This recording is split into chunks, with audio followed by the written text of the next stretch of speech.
Hello and welcome to the Everyday Adventure podcast. My name is Nikki Bass and I will be bringing you thoughts and ideas and hopefully some inspiration on how to build more adventure into your everyday life.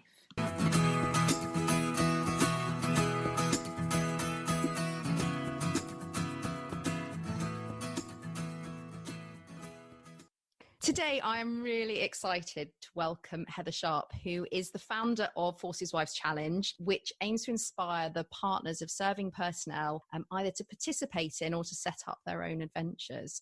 And I first came across Forces Wives Challenge, I think it was probably just over a year ago. And I'm not even sure how I came across. I think it was possibly through social media. And I just absolutely loved the idea. It resonated so much. I think partly in terms of often there can be a perception of partners or spouses of serving military that they're just there in support. There's sort of this old-fashioned idea of keeping the home fires burning. And that absolutely did not chime with my experience of all the wonderful people I met whilst I was serving, who had their own careers, their own lives, they're incredibly talented, and also really enjoyed doing the sort of adventurous stuff that often people who are serving in the army enjoy too. So yeah, I've wanted to get Heather on the show pretty much ever since I came up with the idea. So really thrilled to have her here. Heather, I guess my first question really is just asking, what inspired you to set up Forces Wives Challenge? Where did the idea come from? Right, what inspired me? So like yourself, I'm ex-military and I used to be in the regular army, and as you said, we got all those opportunities to travel the world, to go and try all these different adventurous activities, sailing, climbing, skiing.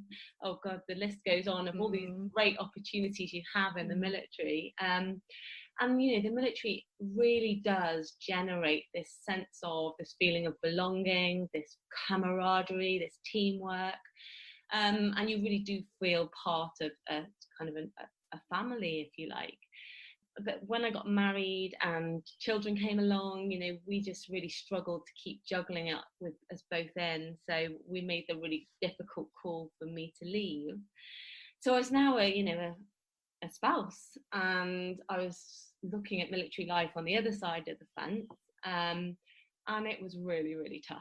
Deployments with young children, I was at home trying to juggle it all, and I just met the most incredible group of people who had sacrificed so much in support of the armed forces, and I just thought, what can I do to give back to this community who do so much? And I decided that the one thing I could do was to organise a big adventure. So to give this community the opportunity to experience something that I had in the military.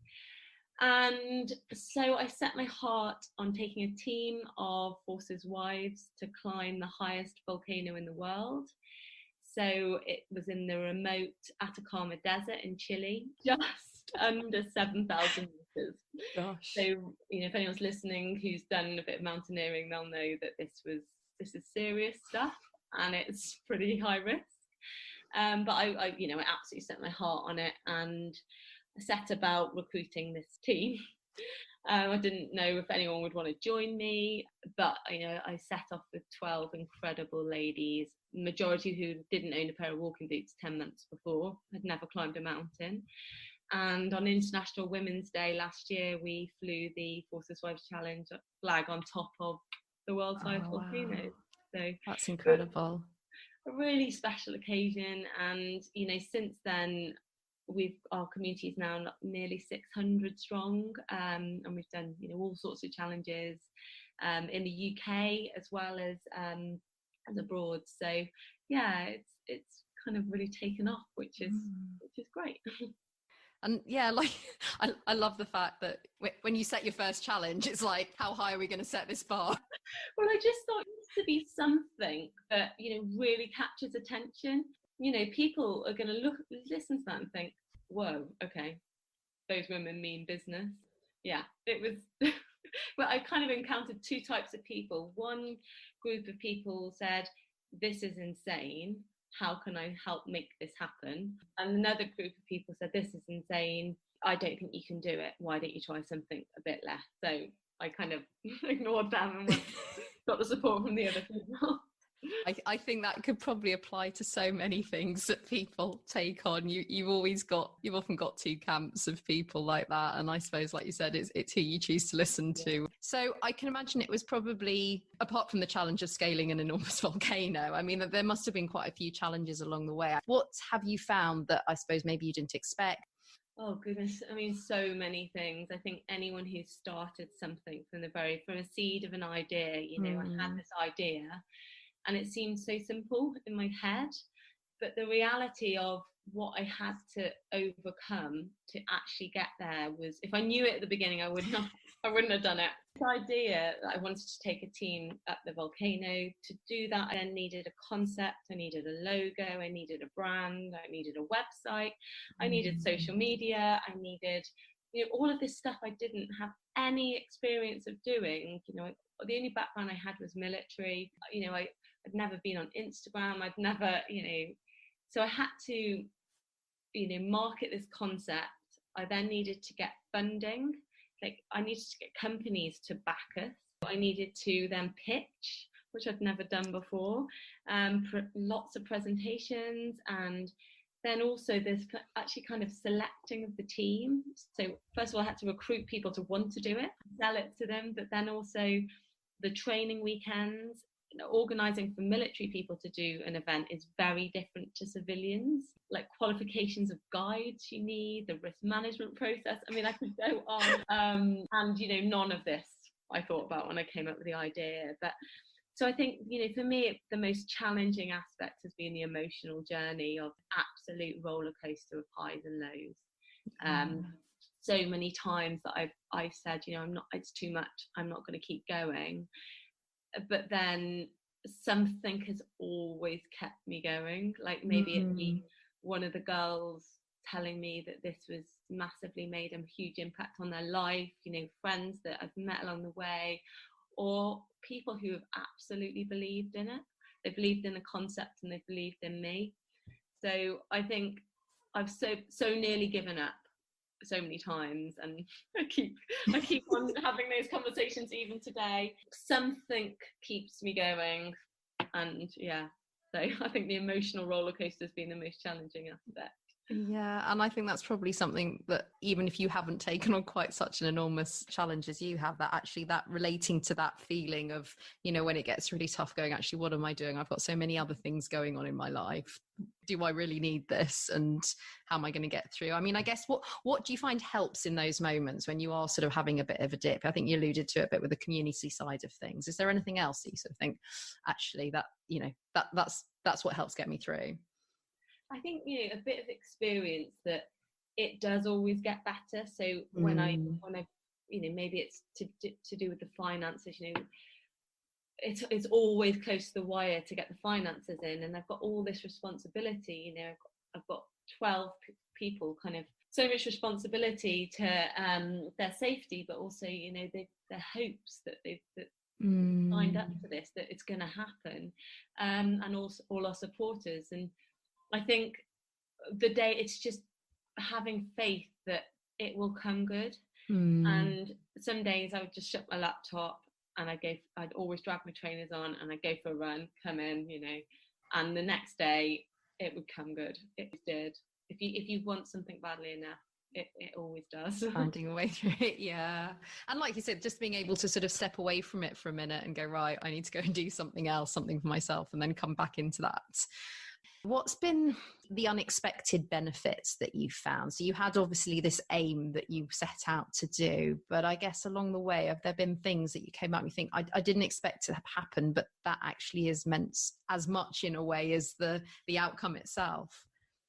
Yeah, and I think for me, personally, it's been sort of huge personal development, like personal growth. I've learned so much about myself, like my self-awareness of what I'm good at, what I'm not good at, what I need to, the team around me, what I need to get them to help me out with. But also, I think the main thing for me has been the people I've met. The girls that, as you can imagine, at 7,000 meters, it's serious. Yeah. And the girls, the team I had around me were incredible.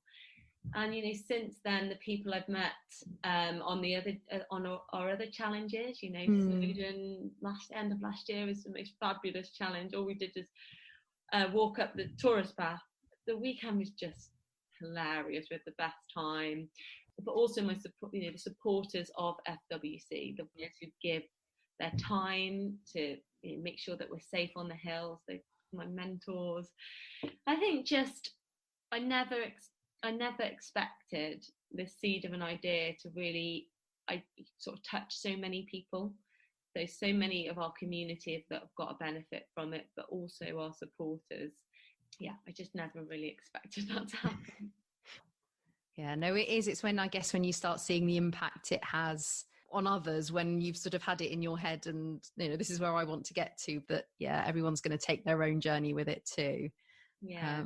And like you said, that responsibility as well as of holding people's dreams and ideas of what they want to do and what they want to achieve there too. I think it's a real privilege as well as being a responsibility too.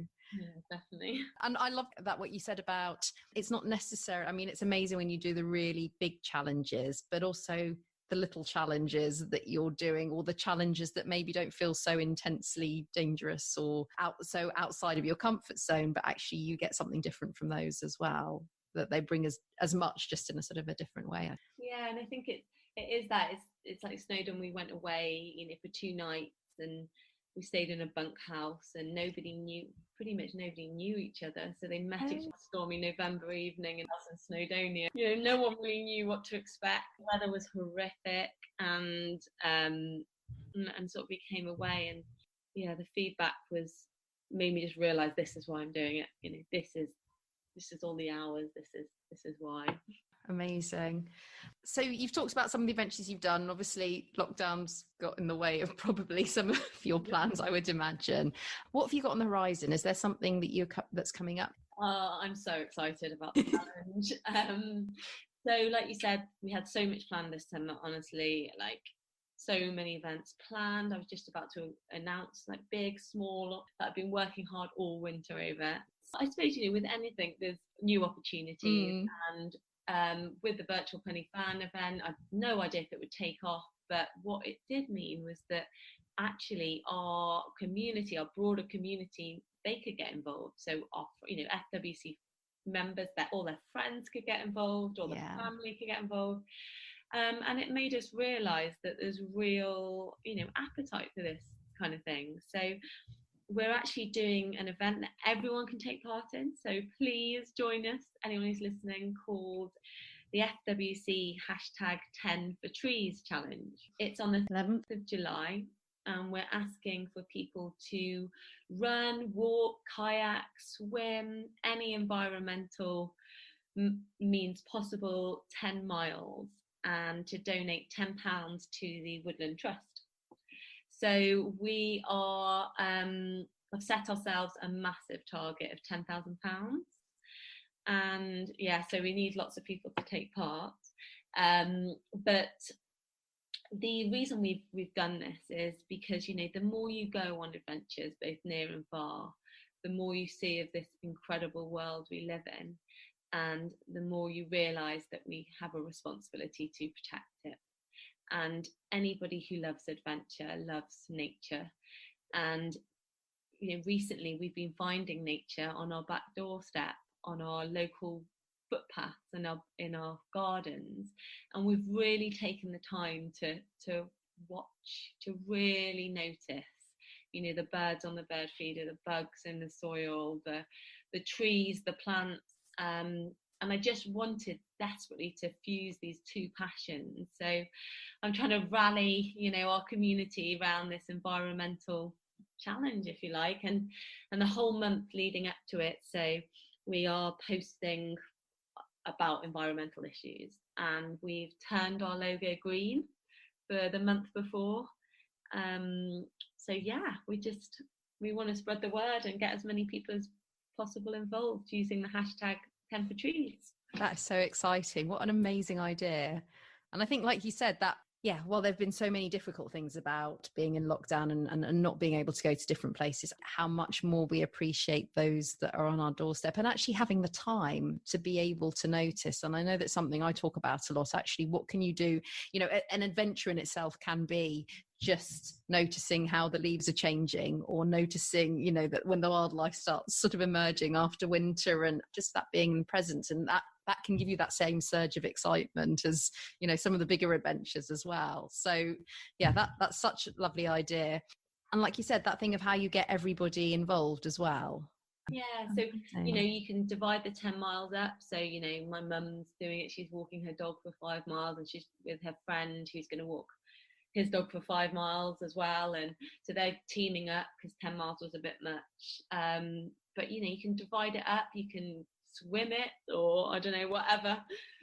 Yeah, so really excited about this one. I mean, I'm not, to be honest, I get very excited about all the challenges, but yeah, you just need to visit our website, Forces Wives Challenge, to sign up. There's no charge, but you then enter like a free raffle. We've got some great prizes there, and our donation, our Just Giving link is on there. I think that's such a fantastic idea, and hopefully lots of people go and check it out on the website and join in as well.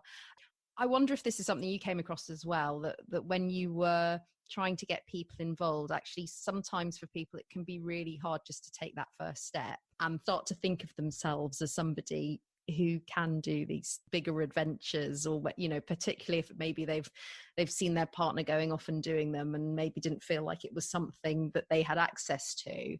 What's the one bit of advice that you'd give someone if they're just starting out and thinking of, you know, maybe doing something a little bit more adventurous outside of their comfort zone? What would you advise them? I think, you know, if you want something badly enough, anything is possible.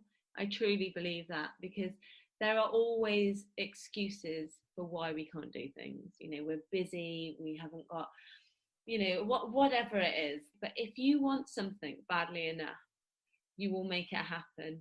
And, you know, the girls who joined me on that first expedition, they had husbands who were deployed, they had children who they needed to find childcare for, there were so many reasons why they could have given that this year wasn't the right year. They put in, you know, childcare options, then they had backup childcare options, then they, honestly, you'd be amazed what they did to make sure they were there. It just made me realise, you know, there's always, if you do want it badly enough, then you know, make it happen. Yeah, no, that is a wonderful piece of advice. Yeah, if you really want it, there are always going to be obstacles. There's always going to be reasons why not. And I think I talked about that with one of my previous guests. There's always a reason not to, but if you can reframe it and think, how can I make this happen? That's so empowering as well. Thank you so much, Heather. That has been absolutely amazing. So I think you mentioned it already, but just remind everyone, where can they go and find out more about Forces Wives Challenge, or if they want to get involved, where can they follow you? So visit our website, www.forceswiveschallenge.org. We're also very active on Facebook, Instagram, Twitter. So follow us. And yeah, just absolutely love it if as many of the listeners could get involved with our next challenge, hashtag 10 for trees. Brilliant. Thank you so much for joining us today. It's been an absolute pleasure. And yeah, really looking forward to the next adventure as well. Lovely to speak to you. Speak to you soon. Bye. Thanks, Nikki. So just a reminder for those of you who are really interested, following my conversation with Heather, to take part in the 10 for Trees Challenge. It is this Saturday the 11th of July. You don't have to be a member of the armed forces or a forces partner to take part in it. It's open to everybody. So please do support it. It's an absolutely fantastic initiative. And yeah, just to pick up on one of the points that Heather raised, and I think it was her key message throughout really, which was, if you really want to do something, then go for it. And what I found really interesting was she talked about also having people around who believe in your idea, that you can choose to listen to the people who understandably show concern or wonder whether it can be done. And it's always useful to take on other people's thoughts, particularly when it comes from experts in the field who, you know, are looking to keep you safe or ensure that you're well prepared. But it's also not letting go of the seed of idea. And often when we have a seed idea of an idea, it's born of our own experience.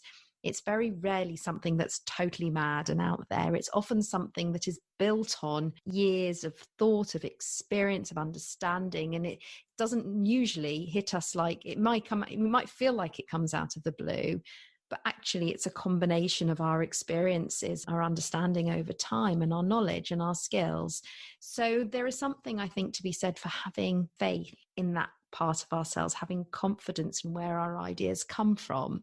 And when we do have an idea and it feels that it's burning inside of us and it feels like it's something that we want to take forward, to take all the advice and listen to the expertise, but also to keep going with that idea, to listen to the voices that tell you it is possible and to move forward on that basis.